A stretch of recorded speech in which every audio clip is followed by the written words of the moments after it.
বাংলাদেশ প্রকৌশল বিশ্ববিদ্যালয়ের ৮ শিক্ষার্থীকে আজীবনের জন্য বহিষ্কার করা হয়েছে। এছাড়া মোট ৩৩ জনকে বিভিন্ন মেয়াদে শাস্তি দেওয়া হয়েছে। পাশাপাশি ২৭ জনকে সতর্ক করেছে বুয়েট কর্তৃপক্ষ। মঙ্গলবার বিশ্ববিদ্যালয়ের এক সভায় এ সিদ্ধান্ত নেওয়া হয় বলে নিশ্চিত করেছেন বুয়েটের ছাত্র কল্যাণ অধিদপ্তরের পরিচালক অধ্যাপক ডক্টর এ.কে.এম. মাসুদ। তিনি বলেন, শিক্ষার্থীদের অভিযোগের পরিপ্রেক্ষিতে বুয়েট প্রশাসন তদন্ত কমিটি গঠন করে।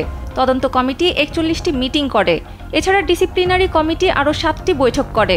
সেখানে অভিযোগ যাচাই বাছাই করে দেখা যায় অভিযুক্তরা বিশ্ববিদ্যালয়ের যে অধ্যাদেশ রয়েছে সেটির ধারা লঙ্ঘন করেছেন। এজন্য ৮ শিক্ষার্থীকে আজীবনের জন্য বহিষ্কার করা হয়েছে। আরও ১২ জনকে ৪ থেকে ৬ সেমিস্টারের জন্য বহিষ্কার করা হয়েছে।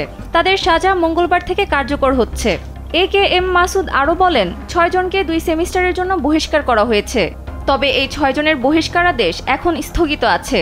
যদি তারা ভবিষ্যতে কোনো অপরাধ করে থাকে তাহলে তাদের বহিষ্কার তখন থেকেই কার্যকর করা হবে। এর বাইরে ৭ জনকে হল থেকে বহিষ্কার করা হয়েছে। আরও ২৭ শিক্ষার্থীকে সতর্ক করা হয়েছে।